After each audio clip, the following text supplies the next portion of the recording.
오늘 우리의 예배와 기도를 받으시는 하나님을 뵙습니다. 말씀을 나눌 때 하나님의 임재가 우리 가운데 있기를 바랍니다. 오늘 새벽은 함께 살아가며 예배합니다 라는 제목으로 말씀을 전하겠습니다. 함께 살고 있다라는 것은 무슨 뜻일까요? 그것은 가족 공동체가 함께 식사하며 대화하며 육체적인 것과 정신적인 것을 나눈다는 의미입니다. 이런 것을 나눌 때에는 서로의 존재를 인정하는 것이 필요합니다. 만일 서로의 존재를 무시한다면 함께 살고 있는 공동체가 이루어질 수 있을까요?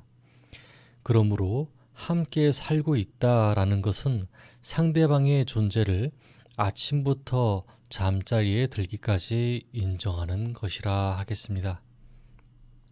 그런 의미에서 하나님과 함께 사는 것은 어떤 것일까요? 함께 알아보겠습니다. 8절과 9절입니다. 여호와께서 모세에게 말씀하여 이르시되 아론과 그의 자손에게 명령하여 이르라. 번제의 규례는 이러하니라.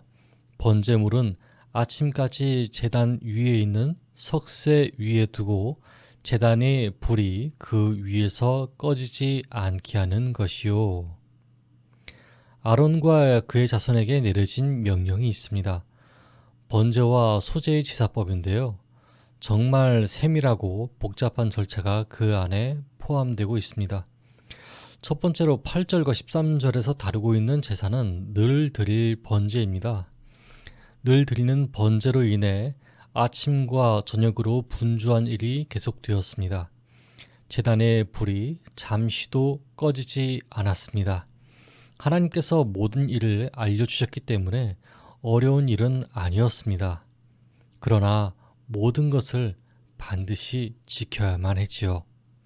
하나님 앞에서 백성의 속죄를 책임져야 하는 사명을 인식하고 있던 제사장들에게는 이 같은 매일의 번제가 하나님의 명령을 지키고 있다는 모습이었습니다.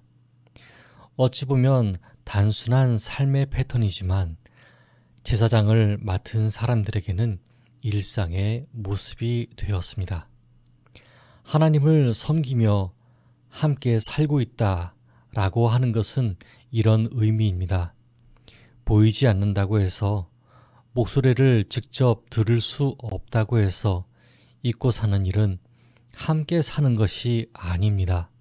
시간을 정해놓고 예배를 드리는 것과 기도를 하는 것은 살아계신 하나님과 함께 사는 것입니다.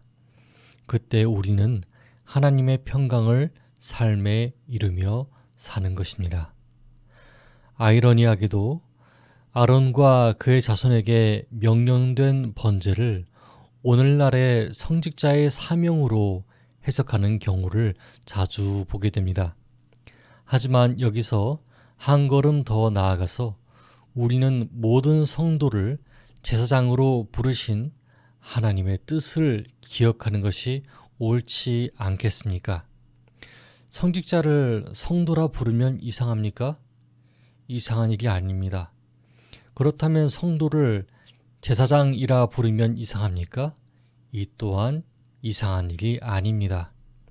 모두가 왕 같은 제사장이요 하나님의 백성입니다. 왕과 제사장으로 삼으셨다는 것은 서로가 서로를 대우해 주라고 하는 것이 아닙니까? 그러므로 함께 사는 사람들은 서로 종이 되라고 눈치를 줄 수 없습니다. 이미 예수 그리스도께서 주와 선생이 되어 우리에게 섬김의 본, 즉 존중의 본을 보이셨습니다. 또한 스스로 희생하셔서 저와 여러분을 위하여 속죄 제물이 되셨습니다. 이제 구약의 제사는 끝났습니다. 그러므로 대제사장이나 제사장의 직분은 사실상 신약 시대에 무의미한 것이 되어버렸습니다. 그러므로 저는 전도사로서 가르침 받은 것에 먼저 본을 보이는 사람일 뿐 그 무엇도 아닙니다. 다만 사람이라서 본을 보일 것이 너무 없어서 부끄러울 뿐입니다. 만일 여러분이 스스로 성직자가 된다고 하신다면 무엇보다 앞서서 내가 많이 아는 것에 목표를 두지 않기를 바랍니다. 많이 아는 것보다 예수님의 사랑이 무엇인지 알고 그것을 생활에 새기는 것이 가장 큰 사람입니다. 천사의 말을 하고 만을 보일 수 있는 절제된 사람이라고 할지라도 그 안에 예수 그리스도의 사랑이 없으면 아무것도 아닙니다. 불을 꺼지지 않게 하는 것, 이것이 오늘날 그런 의미가 됩니다. 예수님의 사랑을 항상 묵상하는 것이 제단 불을 꺼지지 않게 하는 것과 동일합니다. 그렇다면 소제는 어떻습니까? 여기서는 곡물로 드리는 소제 후에 아론과 그의 자손들이 남는 것을 어떻게 해야 할지 하나님께서 알려주시고 계십니다. 어떻게 할까요?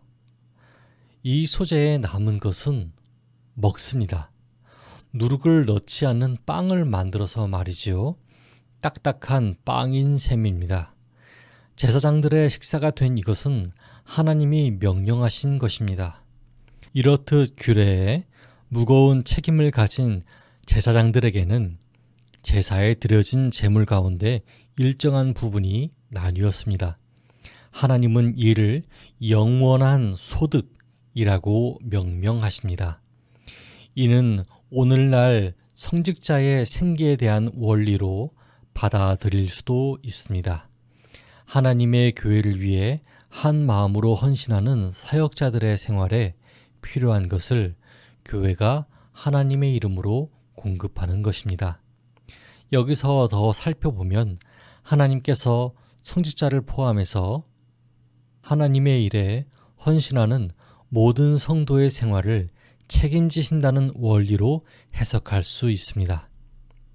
예수 그리스도를 주로 고백하며 살아가는 성도님들, 레위기의 번제와 소제로 주신 명령은 오늘날 함께 살아가며 그리고 떡을 떼며 예수님의 사랑을 묵상하는 것으로 바뀌었습니다.